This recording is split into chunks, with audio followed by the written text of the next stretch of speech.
Halo, kembali lagi sama aku Yoga di Batamhan di channel Studio Mangrove. Kali ini aku nggak buat konten di luar dulu karena lagi ada pandemi corona ini. Semoga juga kalian yang lagi di rumah stay safe, jaga kesehatan, sering cuci tangan, jaga jarak juga sama orang-orang sekitar, ikutin program pemerintah agar kasus ini cepat selesai. Di video kali ini aku mau ngebaca cerita horor yang ada di blog-blog. Mungkin ceritanya lumayan horor. Lanjut aja kita cerita ya, dari jangan lama-lama. Pantengin terus, jangan skip videonya. Yuk kita mulai baca ceritanya. Kamar kosong di rumah sakit. Diceritakan, 3 orang perawat sedang bertugas di shift malam di salah satu rumah sakit di Jakarta. Ketiga orang ini pun secara bergantian mengurus kebutuhan dari satu pasien ke pasien lainnya. Di salah satu lantai rumah sakit, ada sebuah kamar kosong yang menjadi gudang untuk sementara. Ketiga perawat yang berjaga pun diberi pesan untuk selalu menutup pintu kamar yang kosong itu jika tidak ada keperluan, terutama di malam hari. Saat itu, pasien di salah satu kamar menekan tombol bantuan. Salah satu perawat bergegas menuju kamar tersebut sambil mengecek jam di tangannya. Ketika berjalan menuju kamar pasien, dia melewati kamar kosong tersebut. Dia melihat pintunya tidak tertutup dan lampunya menyala. Di dalam ruangan itu, ada sebuah kursi yang menghadap ke jendela di ujung ruangan. Awalnya, dia berpikir kalau cleaning service lupa menutup kamar itu. Dia pun menuju kamar pasien dan ternyata infus pasien itu sudah hampir habis. Ia kemudian pergi mengambil infus di ruang obat dekat ruang perawat. Otomatis, dia harus melewati kamar kosong tersebut. Namun anehnya, posisi kursi yang semula ia lihat tadi sudah berubah. Posisinya kini menghadap ke celah pintu. Wow. Dia pun hanya lewat saja dan mengambil infus di ruangan obat. Setelah itu, dia bergegas kembali ke ruangan pasien dan melewati kamar kosong itu lagi. Namun, posisi kursi itu sudah di tengah ruangan, tapi perawat itu tetap menghiraukannya. Setelah memasang infus baru si pasien, perawat tersebut pun melewati kamar kosong itu lagi. Sontak dia langsung kaget, lemas, dan menangis. Posisi kursi itu sudah berada di depan celah pintu dan melihat ada sesosok makhluk yang duduk di situ.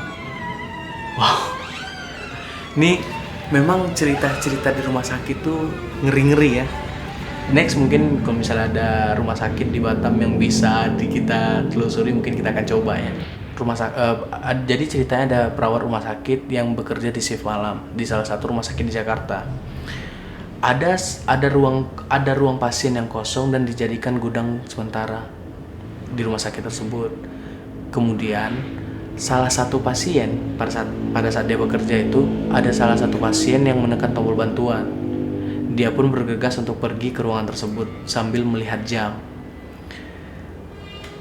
Dia pun melewati kamar kosong itu dan melihat pintu kamar itu terbuka dan lampunya menyala. Dia mungkin berpikir kalau cleaning service itu lupa mematikan lampunya. Jadi intinya perawat ini mengalami hal aneh di rumah sakit di saat dia bekerja. Dia bekerja di shift malam dan tiba-tiba ada pasien yang minta bantuan dan dia pun datang ke sana dan dia melihat ruang kosong itu, gudang sementara itu pintunya terbuka, lampunya menyala. Terus dia mikir, mungkin itu cleaning service yang lupa mati lampu. Dia nggak peduli, dia lanjut pergi ke kamar pasien yang minta bantuan tersebut. Ternyata si pasien itu infusnya hampir habis, jadi dia keluar lagi mengambil infus yang baru di ruang obat. Otomatis dia ngelewatin ruang kosong tersebut. Jadi dia melihat ada kursi yang menghadap ke jendela awalnya. Kemudian dia lanjut pergi mengambil obat dan dia balik lagi untuk mengantar infus itu ke pasien, dan dia melihat kursi itu udah berubah letaknya. Awalnya yang menghadap jendela, sekarang udah ada di celah-celah pintu gitu. Kemudian dia nggak peduli, dia lanjut, dia pasangin infus lagi ke pasien tersebut, dia balik lagi nih ke ruangannya. Dan ternyata kursi yang dia lihat di celah jendela itu udah ada di tengah-tengah, udah ada di tengah-tengah ruangan itu.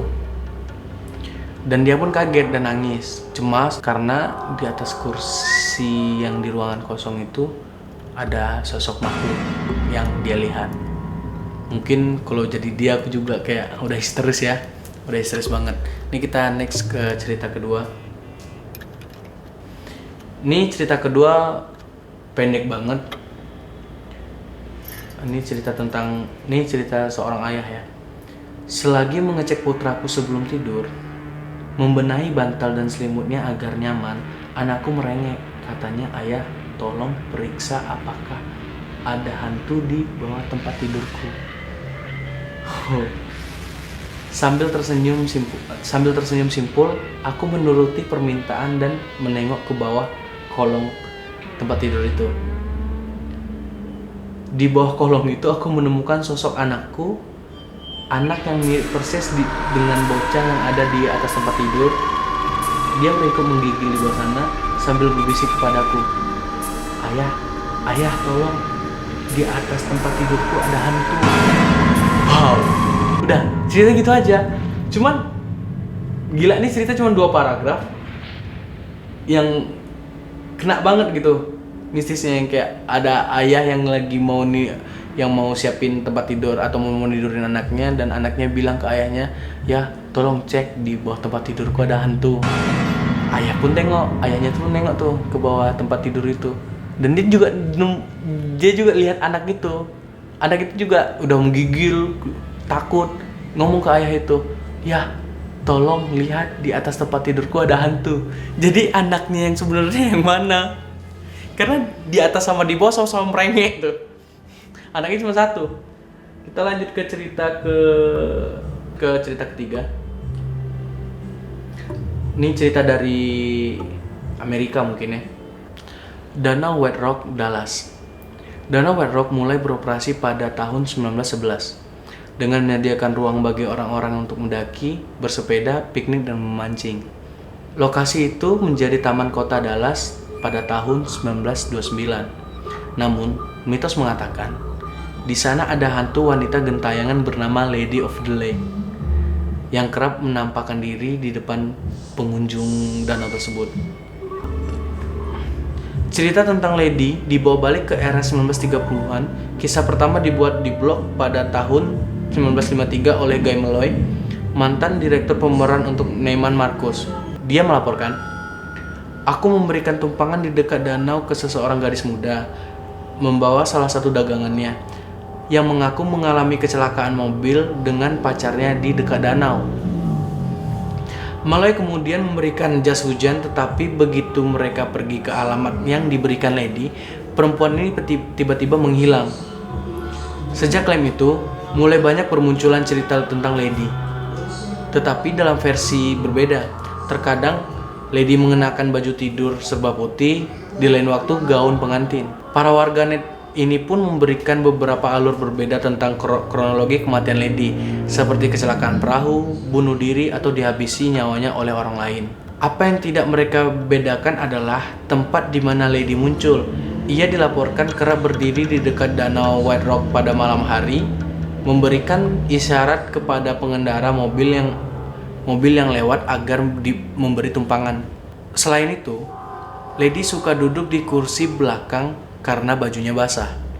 Sepanjang perjalanan, dia tidak berbicara sepatah kata pun, hanya menangis dan menangis. Saat tiba di tujuan akhir, di alamat yang diberikan Lady, mereka yang menghubungi pemilik rumah sekarang akan mengetahui bahwa sosok Lady itu adalah pemilik hunian tersebut sebelumnya, yang tenggelam bertahun-tahun lalu.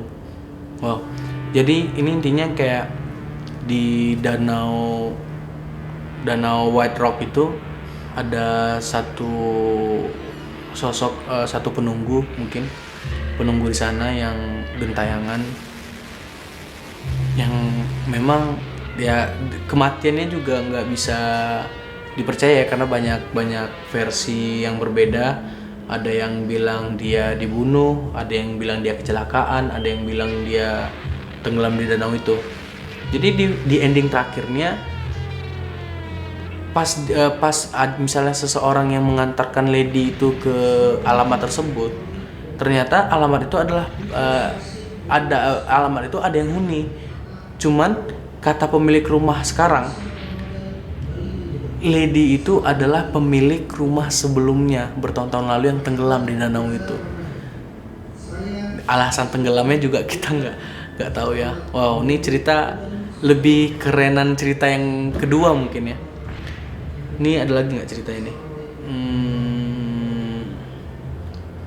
Ini ada nih cerita selanjutnya, Sopan.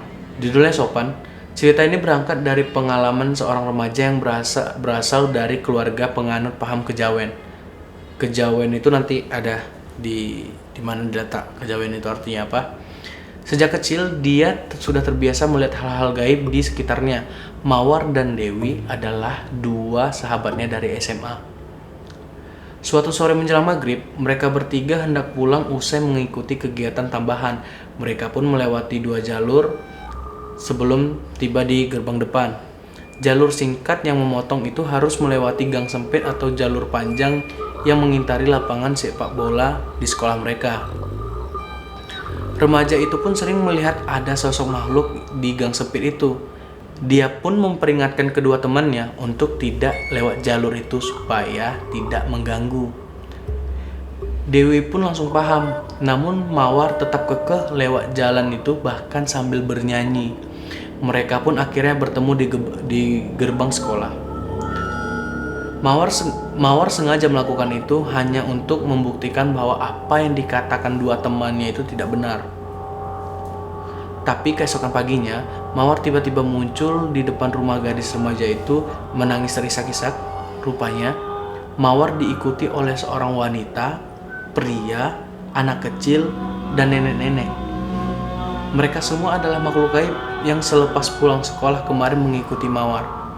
Gadis itu pun membawa Mawar kepada pamannya yang seorang paranormal untuk ditolong. Setelah dilihat, paranormal itu mengatakan bahwa makhluk-makhluk yang mengikuti Mawar tidak berniat jahat. Justru mereka ingin mengajarinya supaya lebih sopan. Nah, ini unik nih. Sebenarnya di segala tempat, contoh dari kisahnya juga, sebenarnya di mana-mana pun bagi orang yang percaya itu, mau di rumah kita, mau di rumah siapa, mau di sekolah, mau di rumah sakit, mau di hotel, itu pasti penunggunya ada, pasti ada sosok itu pasti ada. Cuman tergantung kita gitu. Boleh percaya boleh enggak, dimanapun ya kita harus permisi. Kalau contoh di hutan, di tempat yang baru kita datangin, itu ya harus berbuat sopan gitu. Ada mungkin yang tidak kita lihat itu, sosok-sosok itu akan merasa terganggu dengan tingkah kita, makanya sopan dimanapun. Intinya seperti itu sih. Jadi guys, itu dulu cerita dari aku, cerita yang aku bacain dari blog-blog. Tunggu aja episode Batam Hans selanjutnya. Mungkin episode Batam Hans selanjutnya udah mulai explore ya, udah mulai explore ke tempat-tempat yang angker di Batam. Tungguin aja.